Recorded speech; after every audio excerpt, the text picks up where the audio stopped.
In the summer of 1943, deep in the forests of Belarus, a desperate cry echoed through the trees that would change the course of a resistance operation forever.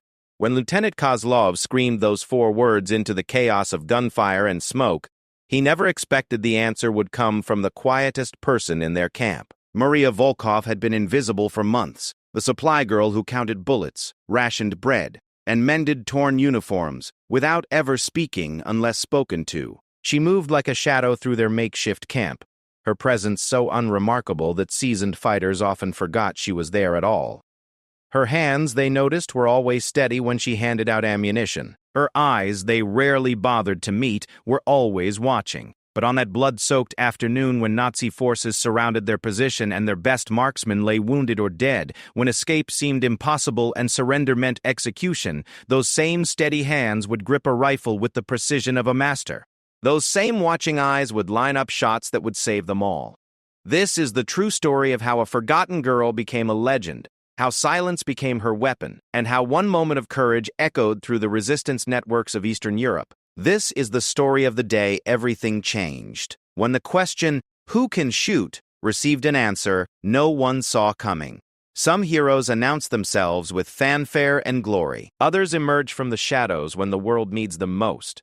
Maria's story begins not with her moment of triumph, but in the quiet months before, when she was learning to become invisible, learning to survive, and unknowingly preparing for the day when her hidden skills would mean the difference between life and death for everyone she had come to call family. Maria Volkov arrived at the partisan camp on a Tuesday morning in March 1943, carrying nothing but a torn canvas bag and the kind of silence that comes from seeing too much too young.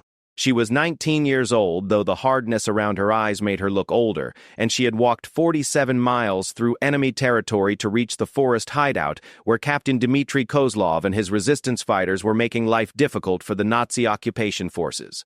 The snow was still thick between the pine trees when she stumbled into their perimeter, half frozen and completely exhausted. The sentries found her sitting against a tree trunk, not hiding, not trying to approach, just waiting. She had somehow known exactly where their camp was located, though their position was supposed to be a closely guarded secret. "How did you find us?" Kozlov asked her that first day, studying her face for signs of deception. He was a careful man who had survived 18 months of guerrilla warfare by trusting his instincts about people. And something about this quiet girl made him uneasy. Maria looked directly at him for exactly 3 seconds, then lowered her eyes. "My brother told me how to find you before they shot him," she said in a voice barely above a whisper. "He said you would need supplies and someone who could move without being seen." She reached into her bag and pulled out a detailed map of the surrounding German positions, complete with patrol schedules, ammunition depot locations, and the personal habits of local commanders. The intelligence was fresh, accurate, and more valuable than anything they had obtained in months. "Where did you get this?" Lieutenant Alexei Petrov demanded, snatching the map from her hands. He was Kozlov's second in command, a former Red Army sergeant who had escaped from a prisoner of war camp and brought 20 men with him to join the resistance. "I worked in the German administrative office in Polotsk for 6 months, Maria replied. "I cleaned floors and emptied waste baskets. German officers do not notice cleaning girls. They discuss secret things in front of us as if we cannot hear or understand." Kozlov studied the map, cross-referencing it with their own intelligence. Every detail checked out. More importantly, it revealed German weaknesses they had never suspected and explained why their last 3 raids had failed. Someone in the German command had been anticipating their moves, but according to this intelligence, that someone had been transferred to the Eastern Front 2 weeks ago. "Why should we trust you?" Petrov asked. "How do we know this is not a trap?" Maria reached into her bag again and produced a blood-stained German officer's insignia and a stack of identification papers. "Because I killed the man who shot my brother," she said matter-of-factly.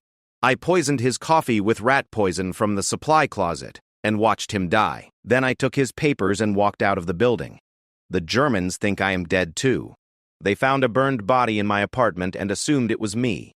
The dead officer, according to his papers, had been Hauptmann Friedrich Weber, a Gestapo administrator responsible for coordinating anti-partisan activities in the region. His death would cause chaos in the local German command structure, buying the resistance fighters weeks of confusion and misdirection." Kozlov made his decision. "You can stay," he told her, "but you will work with Anna in supplies. You will not participate in raids or carry weapons.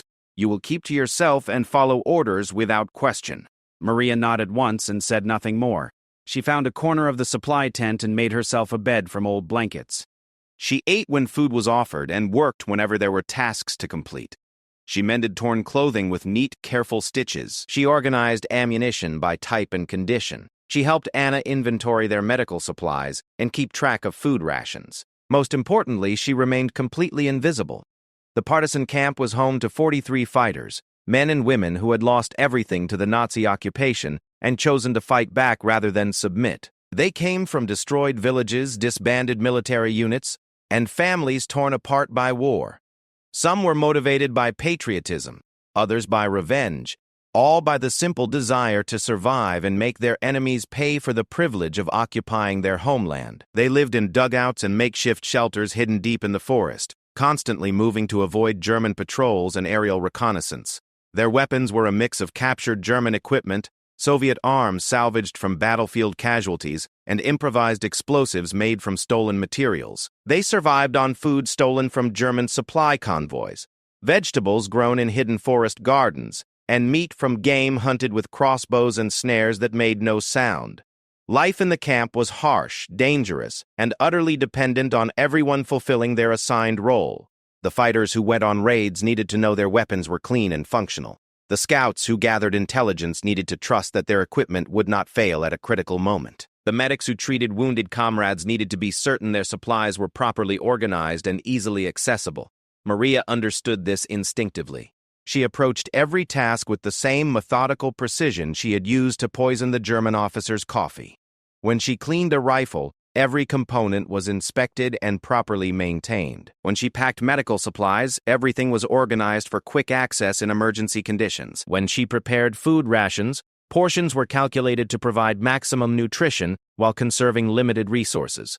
She worked in complete silence, speaking only when directly addressed, and never volunteering opinions or suggestions. The other fighters gradually became accustomed to her presence, but none of them really noticed her.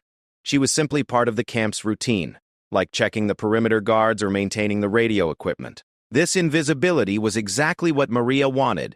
She had learned during her months working for the Germans that being overlooked was the most powerful form of protection available to someone in her position. Invisible people heard conversations not intended for their ears. They could move through restricted areas without being questioned. They could observe enemy behavior patterns and weaknesses that trained soldiers would miss, but Maria's invisibility served another purpose that even she did not fully understand yet.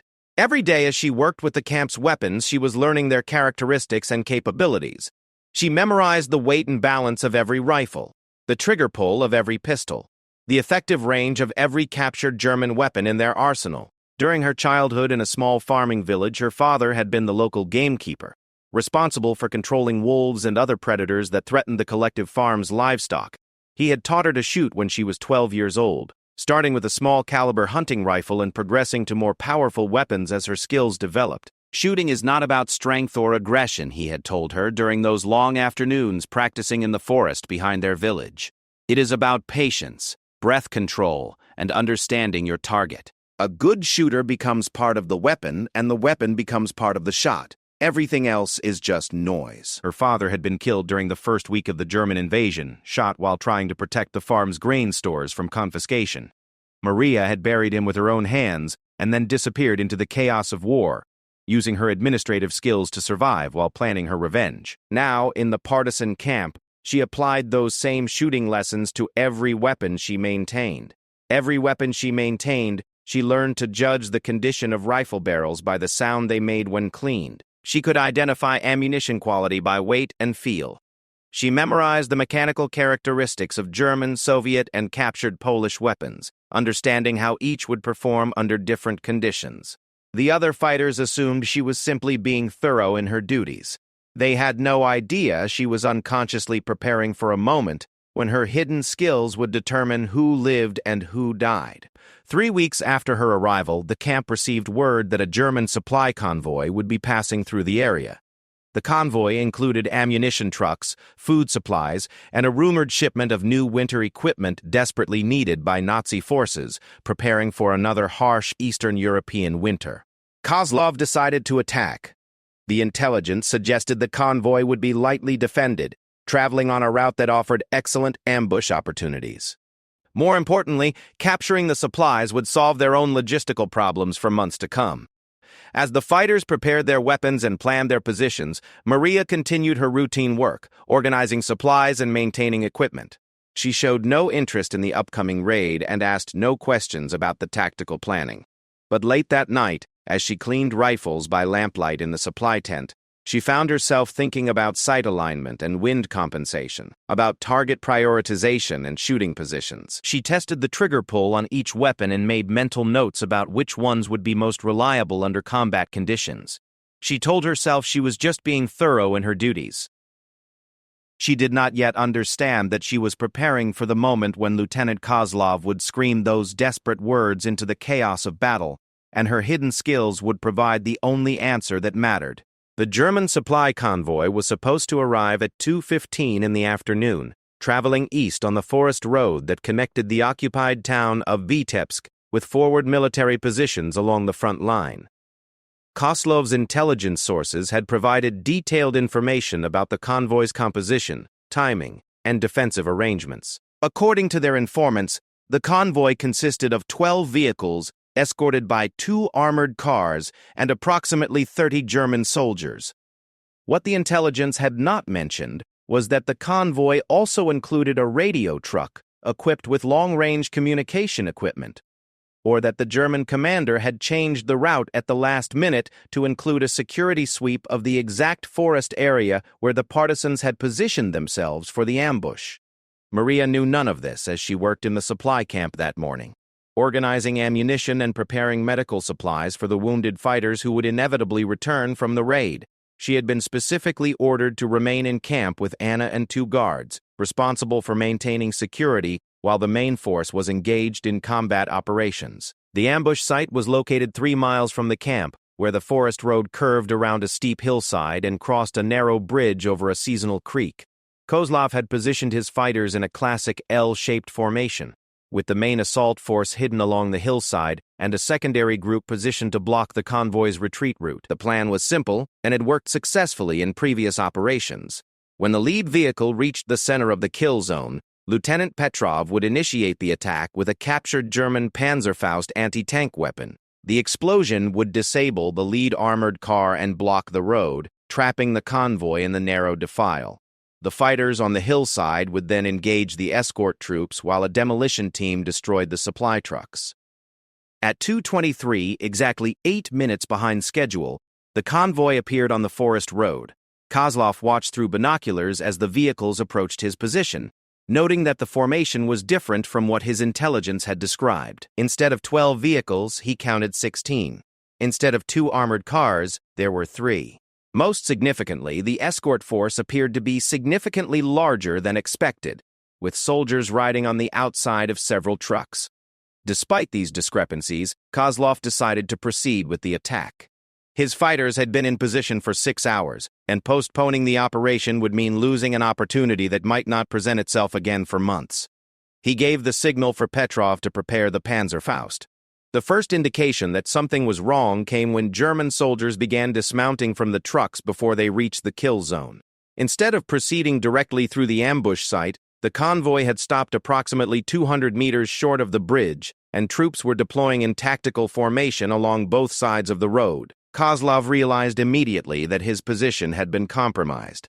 The Germans knew about the ambush and were preparing to turn the trap against the trappers. He faced an immediate decision: withdraw his forces and lose the opportunity to capture desperately needed supplies, or proceed with the attack against a prepared enemy force that outnumbered his fighters by more than 2-1.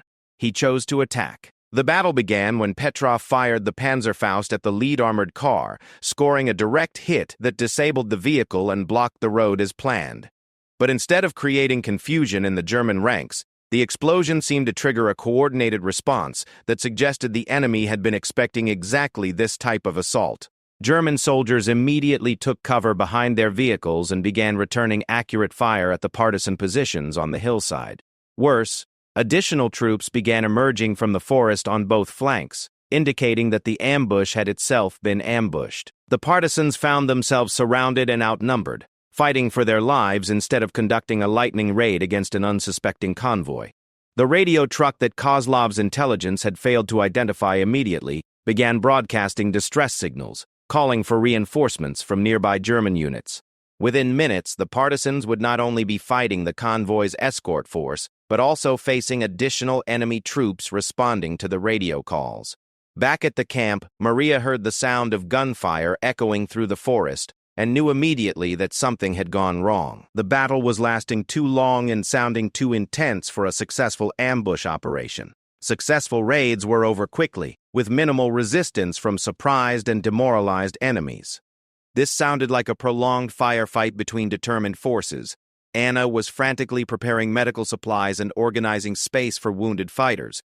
But Maria found herself drawn to the camp's weapons storage area. She began checking the condition of rifles and pistols that had been left behind by fighters who carried their preferred weapons into combat. She told herself she was simply ensuring that backup weapons were available if needed. At the ambush site, the situation was deteriorating rapidly. 3 partisan fighters had been killed in the first 10 minutes of combat, and several others were wounded. The German flanking forces were closing in from both sides, threatening to overrun the hillside positions. Most critically, the radio truck continued broadcasting, and Kozlov could hear the sound of approaching vehicles in the distance.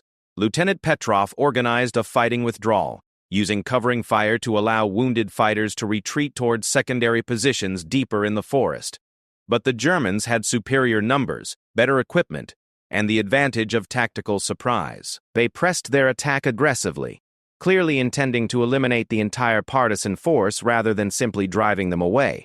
As the retreat continued, Kozlov realized that his fighters were being herded toward a specific area of the forest where the terrain favored the defenders. The Germans were not simply pursuing a broken enemy. They were executing a carefully planned operation designed to trap and destroy his entire unit. The partisan retreat led them through a series of forest clearings connected by narrow paths between dense stands of pine trees. Each clearing represented a potential killing ground where concentrated German fire could devastate the fleeing partisans. Kozlov's only hope was to reach the relative safety of the deep forest before his pursuers could organize a final assault. But as his fighters entered the third clearing, they discovered that German troops had somehow managed to get ahead of them and establish blocking positions along their escape route. The partisans found themselves trapped in an open area with enemies approaching from 3 directions, and only one possible exit route that led directly back toward their camp. This was the moment when everything changed. Kozlov gathered his remaining fighters in the center of the clearing, using fallen logs and scattered boulders for cover. He had 11 men and women still capable of fighting, armed with a mix of rifles, submachine guns, and pistols. They had limited ammunition and no anti-tank weapons. The approaching Germans outnumbered them by at least 3-1, and had the advantage of coordinated fire support from multiple directions. Looking at the faces of his fighters, Kozlov saw exhaustion, fear, and grim determination. These were people who had already lost everything to the war and chosen to fight rather than submit. They would not surrender, knowing that capture meant torture and execution. They would fight to the last bullet and the last breath. But Kozlov also knew that courage alone would not be enough to save them.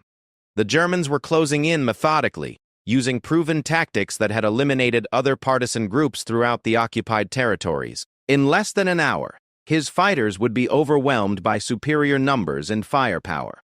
He needed a miracle. He needed someone with exceptional marksmanship skills who could eliminate enough German soldiers to break up their coordinated assault and create an opportunity for escape. He looked around the clearing at his remaining fighters, mentally assessing their shooting abilities. Most were competent with their weapons, but not exceptional marksmen. A few had demonstrated above-average accuracy during training exercises, but none had the kind of precision shooting skills needed to turn the tide of this desperate battle. That was when Lieutenant Kozlov made the decision that would change everything.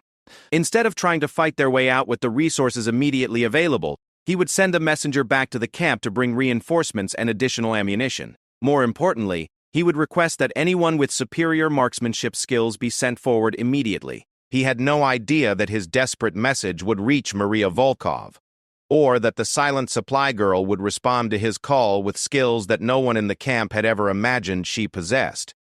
He simply knew that his fighters needed help, and he was willing to try anything that might save their lives. As German voices grew louder in the surrounding forest and the sound of approaching footsteps indicated that the final assault was about to begin, Kozlov wrote a quick message on a scrap of paper and handed it to his fastest runner. "Get back to camp," he ordered. "Tell them we need everyone who can shoot accurately. Tell them to send anyone with a rifle who can hit a target at 200 meters. Tell them we are running out of time." The runner disappeared into the forest, racing toward the camp where Maria was still organizing supplies and checking weapons, unaware that her moment of destiny was approaching at a dead run through the trees. Private Yuri Volgin had been running through the forest for 22 minutes when he stumbled into the partisan camp, gasping for breath and clutching the blood-stained message from Lieutenant Kozlov. He was 19 years old, the youngest fighter in the unit, and had volunteered for the dangerous mission of carrying word back to camp because he was the fastest runner and knew the forest paths better than anyone except the scouts.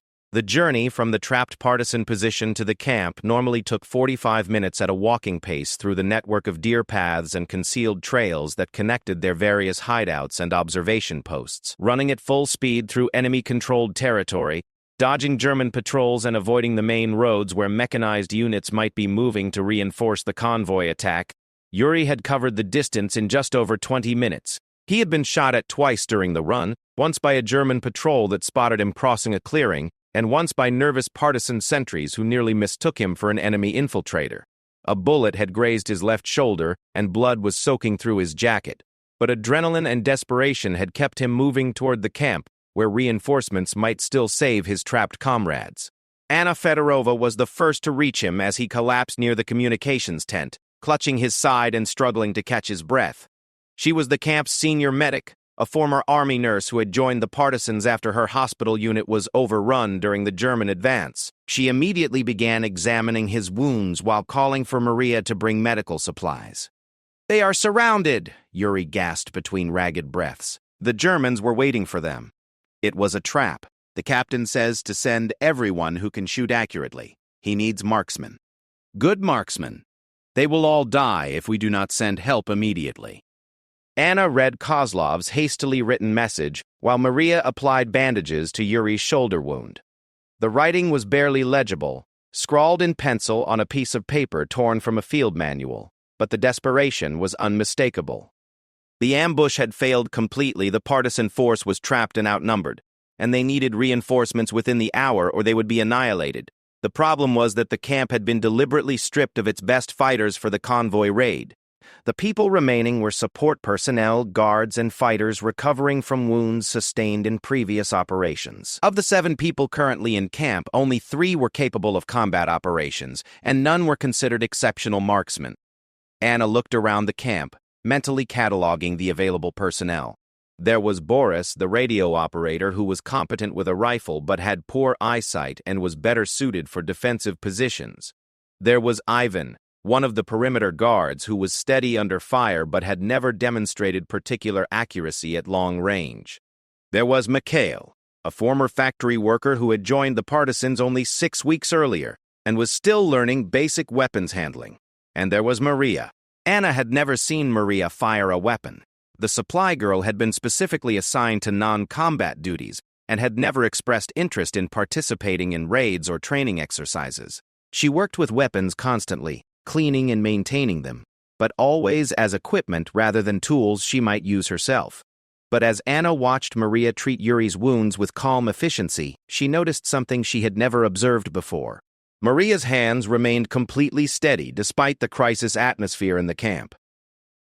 Her breathing was controlled and regular. Her movements were precise and economical, suggesting someone accustomed to working under pressure. More significantly, while Anna and the others were focused on the immediate medical emergency, Maria had automatically positioned herself where she could observe all the approaches to the camp while maintaining a clear line of retreat toward the deeper forest. This was not the behavior of someone unfamiliar with dangerous situations. "Can you shoot?" Anna asked her directly, studying her face for any sign of deception or uncertainty. Maria paused in her bandaging of Yuri's wound and looked directly at Anna for several seconds. It was the longest eye contact anyone in the camp had ever received from her. "Yes," she said quietly. "I can shoot." "How well can you shoot?" "Well enough." Anna made her decision. With limited options and desperate circumstances, she was willing to take a chance on the mysterious supply girl who had appeared in their camp 6 months earlier with detailed intelligence and a story about poisoning German officers. "Get your rifle," Anna ordered. "Boris, Ivan, you are coming too.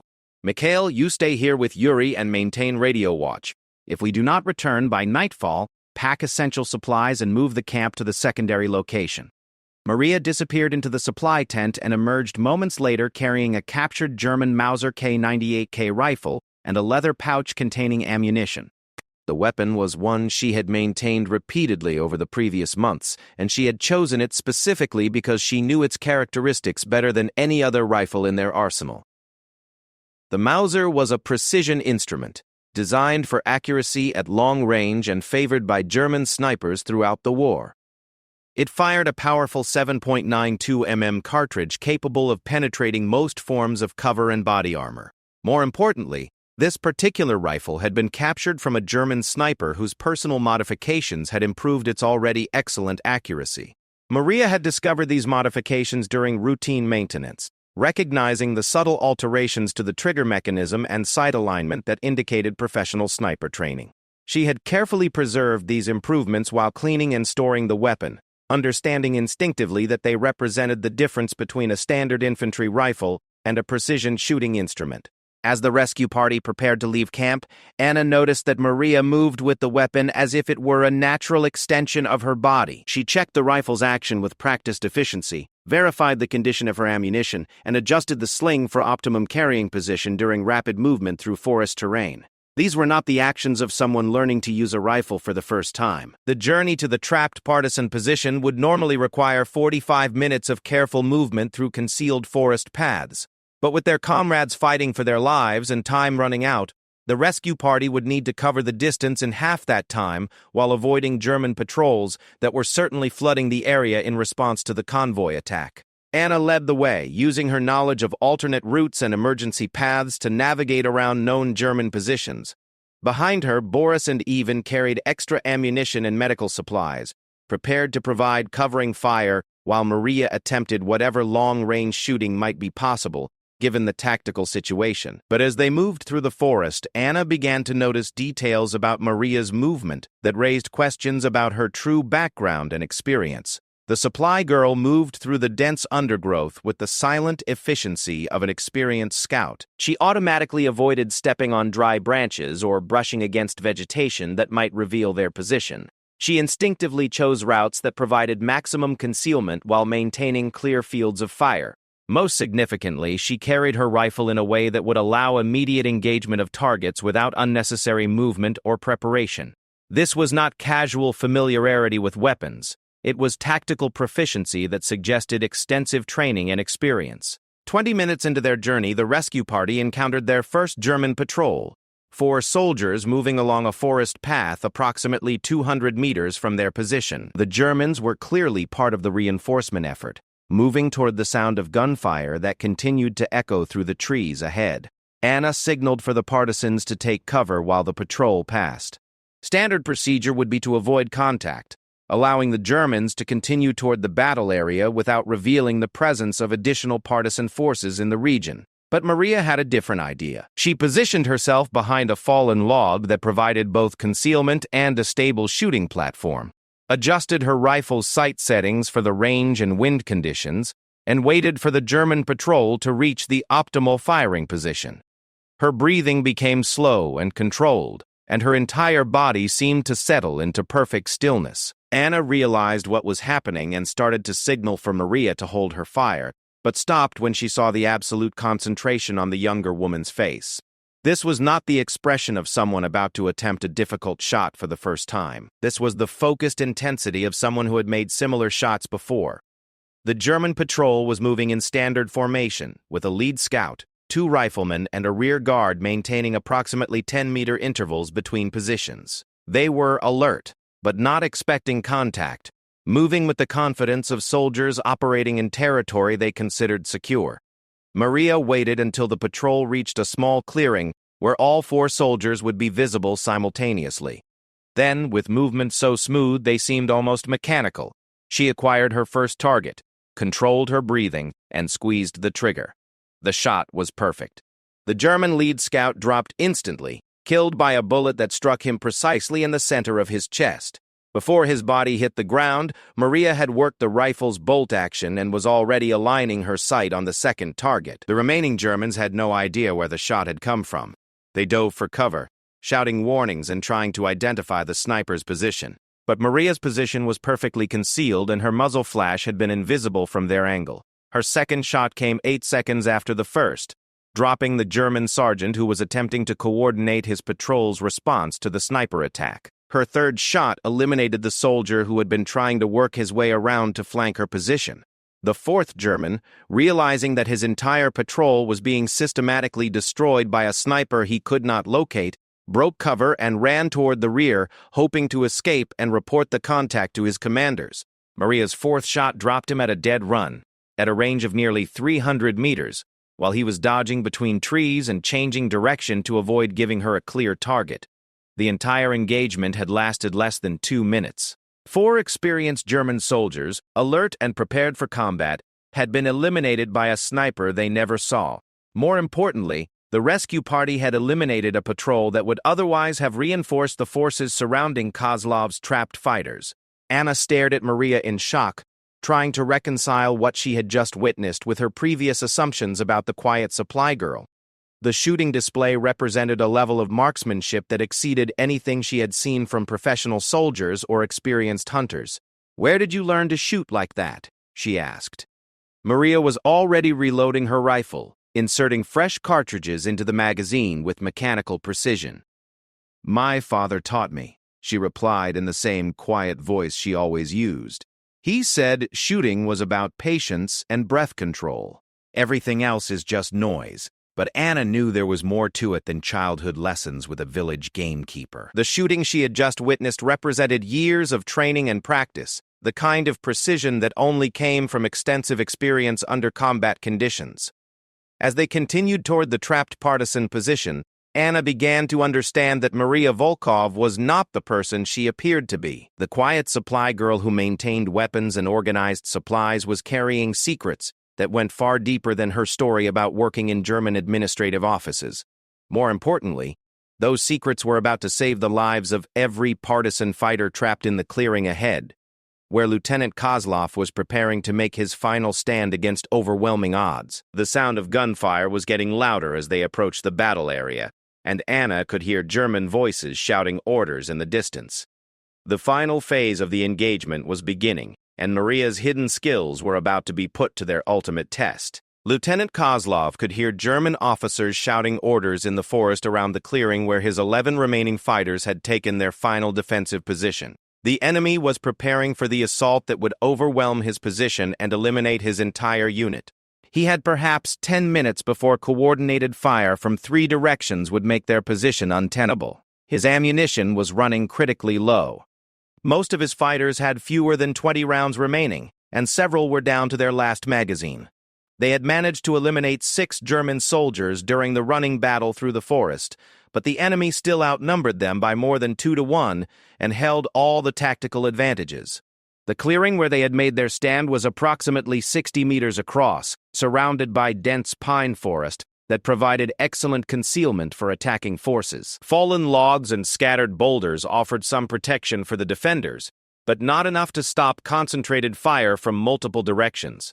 Worse, the Germans had positioned at least 1 machine gun team on the high ground to the east, giving them a commanding view of the entire defensive position. Kozlov crawled from position to position, checking on his fighters and trying to coordinate their defense with limited resources. Nina Pavlova, his best sniper, had been wounded during the retreat and could no longer use her rifle effectively. Sergeant Orlov had been killed defending the rear guard action that allowed them to reach the clearing. 3 other experienced fighters were wounded seriously enough to compromise their combat effectiveness. The fighters who remained were determined and well-trained, but they lacked the specialized skills needed to break the tactical deadlock that was developing around their position. The Germans were using proven methods that had eliminated other partisan groups throughout the occupied territories. Surround the position, establish fire superiority, and then overwhelm the defenders with a coordinated assault from multiple directions. That was when Private Volgin appeared at the edge of the clearing, moving fast and low to avoid German observation. He had somehow managed to slip past the encircling forces and reach Kozlov's position with word that reinforcements were coming. "Anna is bringing help," he whispered urgently. "She has Boris and Ivan with her, and the supply girl. They eliminated a German patrol on the way here. They should arrive within minutes." Kozlov felt a mix of relief and frustration. 3 additional fighters would help, but not enough to change the fundamental tactical situation. Boris and Ivan were solid fighters but not exceptional marksmen. The supply girl was a complete unknown who had never participated in combat operations. "How many Germans did they encounter?" he asked. 4 soldiers, all eliminated by the supply girl. Anna says she can shoot. This information changed everything. If Maria possessed the kind of marksmanship skills suggested by eliminating 4 German soldiers without assistance, she might be able to provide the precise, long-range fire that could disrupt the enemy's tactical coordination. Kozlov began formulating a new plan based on having a skilled sniper available to support his defensive position. If Maria could eliminate key German leaders and weapons specialists, his fighters might be able to break out of the encirclement and escape toward the deeper forest where pursuit would be more difficult. But first, she needed to reach their position without being detected by the German forces that now controlled most of the surrounding forest. Anna had anticipated this problem. As the rescue party approached the battle area, she had studied the terrain and German positions, identifying a route that would allow them to reach Kozlov's fighters without exposing themselves to enemy observation. The route required careful timing and precise movement, but it would position Maria where she could provide effective sniper support. The plan depended on creating a distraction that would draw German attention away from the route Maria would use to reach her shooting position. Boris and Ivan would create noise and movement on the opposite side of the clearing, suggesting that partisan reinforcements were arriving from that direction.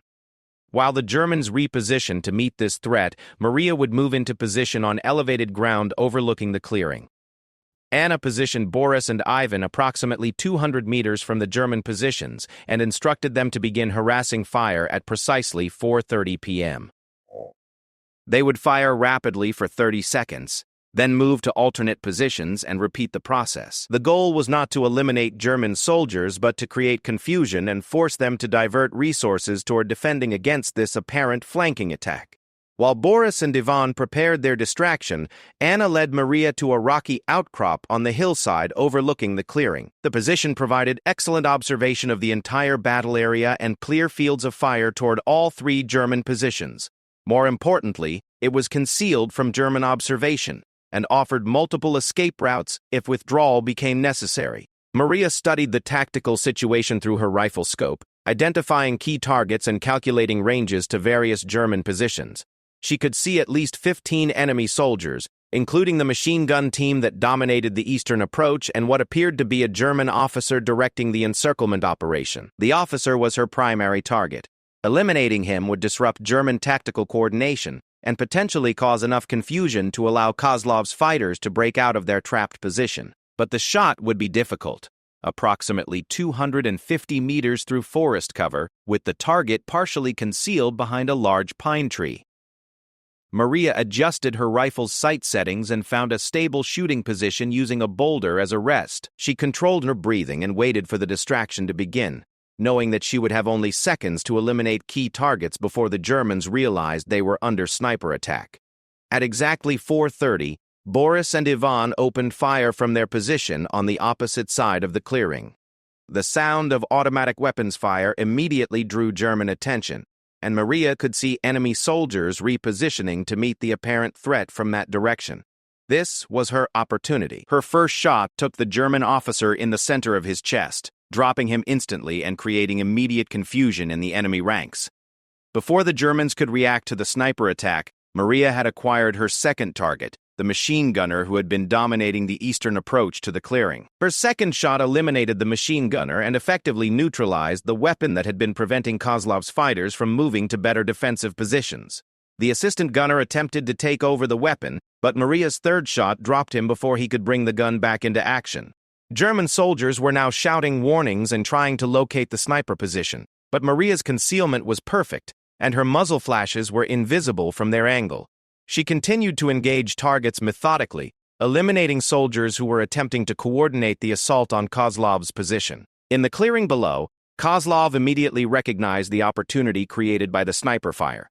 With the German officer dead and their machine gun neutralized, his fighters could move to more advantageous positions and begin their own counterattack. "Now!"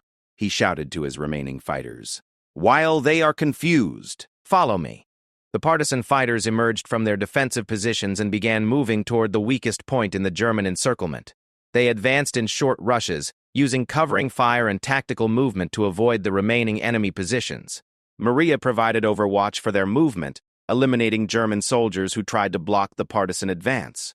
Her shooting was precise and economical, with each shot eliminating a specific threat to the escaping fighters. She had no ammunition to waste on targets of opportunity or suppressive fire. The breakout was working, but the Germans were beginning to adapt to the sniper threat. Enemy soldiers were taking better cover and trying to coordinate their response to the partisan counterattack.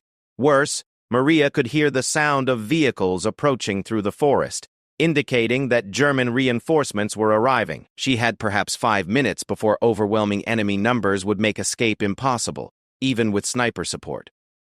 That was when she noticed the German radio operator, who had been attempting to call for additional reinforcements. He was positioned approximately 300 meters from her location, partially concealed behind a damaged tree trunk, and was clearly communicating with units outside the immediate battle area. Eliminating him would prevent him from directing the approaching reinforcements toward the partisan escape route. But the shot would be extremely difficult, requiring her to fire through heavy forest cover at maximum effective range, while the target was moving and taking evasive action.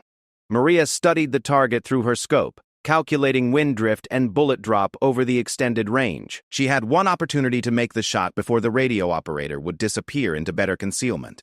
If she missed, he would continue directing German forces, and the partisan escape would fail. She controlled her breathing, aligned her sight picture perfectly, and squeezed the trigger with the same smooth motion her father had taught her years earlier in the forest behind their village. The shot was perfect. The German radio operator dropped instantly, and his radio equipment was destroyed by the same bullet that killed him. The approaching reinforcements would now have no tactical coordination with the forces at the battle site.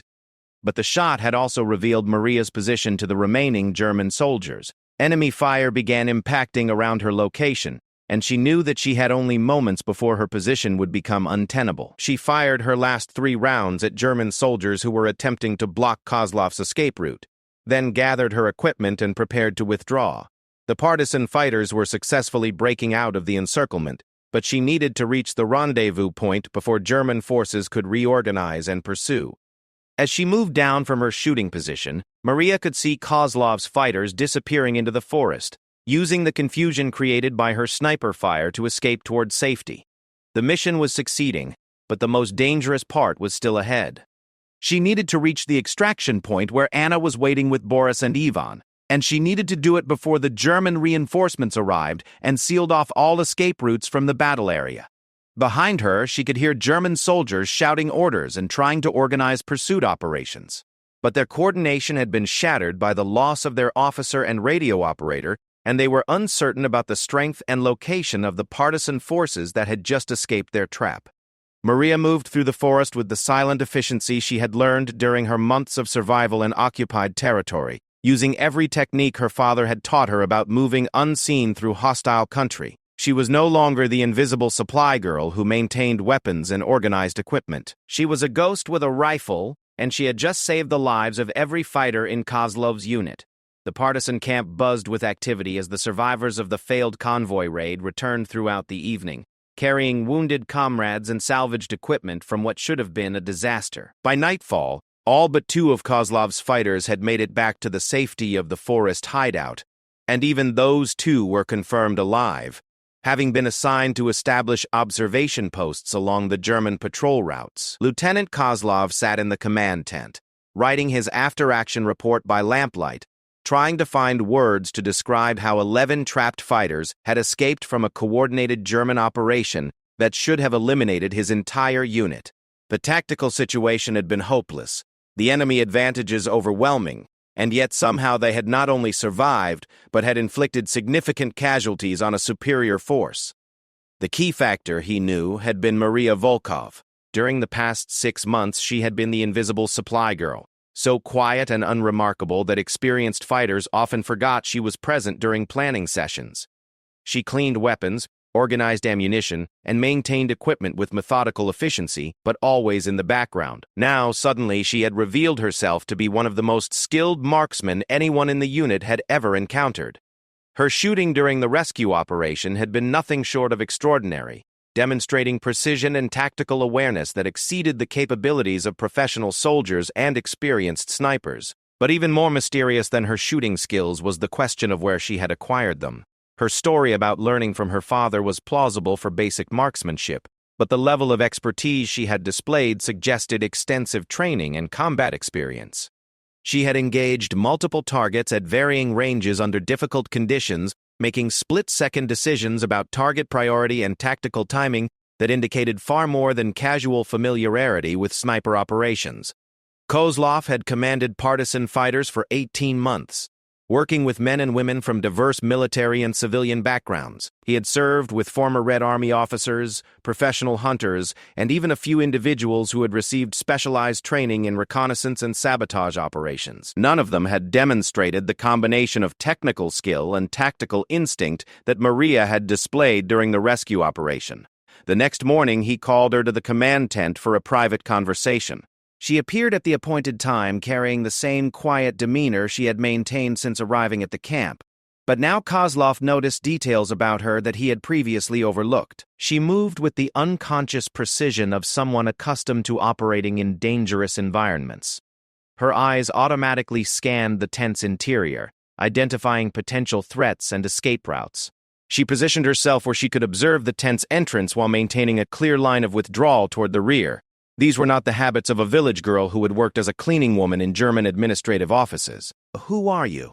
Kozlov asked directly, studying her face for any sign of deception or uncertainty.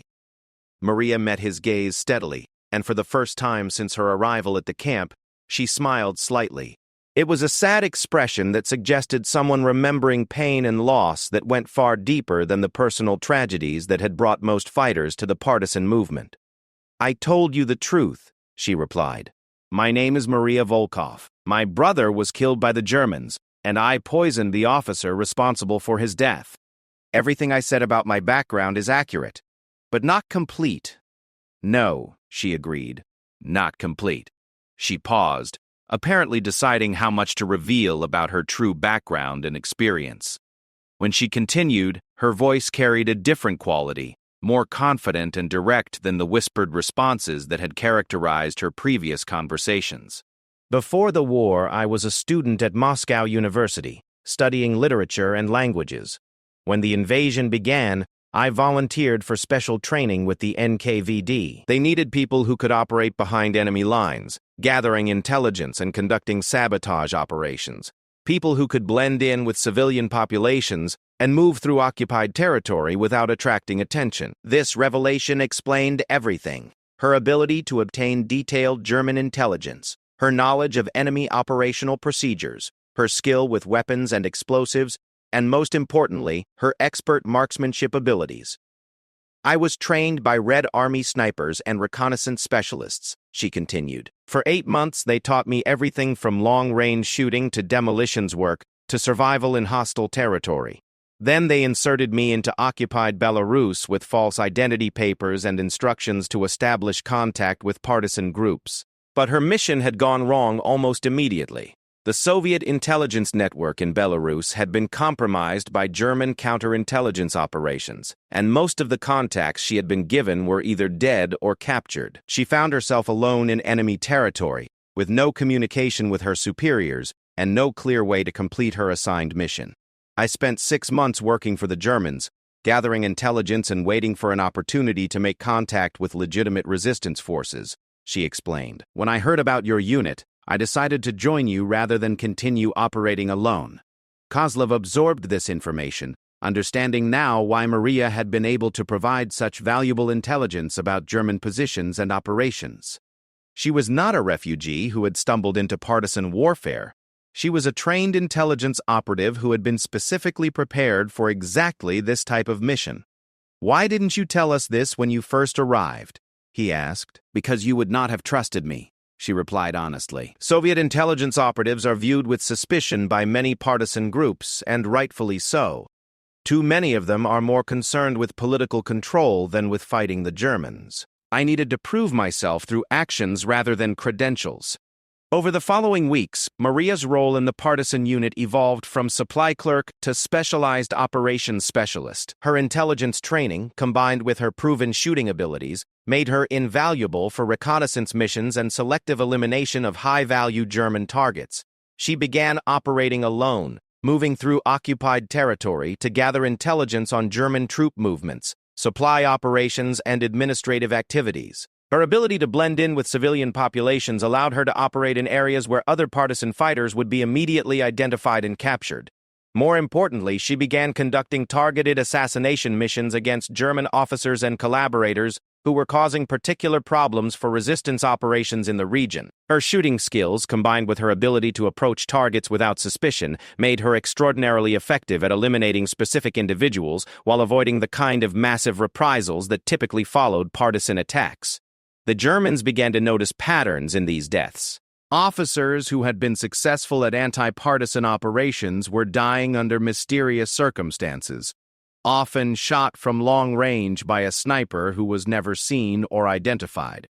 German reports began referring to these incidents as the work of Der Stilgeist. Local civilians who suffered terribly under German occupation and lived in constant fear of reprisal operations began to hear stories about a mysterious figure who eliminated their oppressors without exposing them to collective punishment. They called her the Angel of the Forest, and many began to believe that she was some kind of supernatural protector, sent to watch over them during their darkest hours. The legend grew with each successful mission. German commanders became paranoid about the invisible sniper who could strike anywhere without warning. They increased security around their senior officers, changed their operational procedures, and launched repeated sweep operations designed to locate and eliminate the mysterious assassin. But Maria remained invisible, continuing to operate alone in the vast forests and occupied towns of Belarus, eliminating targets and gathering intelligence while avoiding all German attempts to track her down. She had become exactly what her Soviet trainers had intended, a ghost who could move through enemy territory and strike without warning.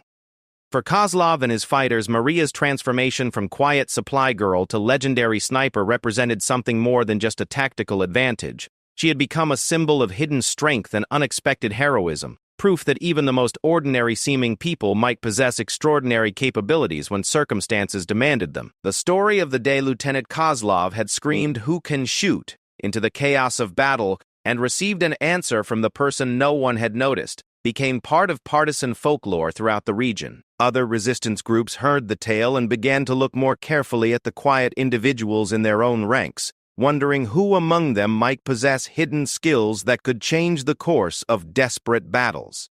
But for Maria herself, the transformation was more complex and bittersweet. She had found her purpose and proven her worth, but in doing so had lost the invisibility that had been her greatest protection. She was no longer the overlooked supply girl who could move through the camp unnoticed and unremarkable. Now she was the silent ghost, the legendary sniper whose reputation preceded her into every mission and whose skills were desperately needed by a resistance movement fighting for survival against overwhelming odds.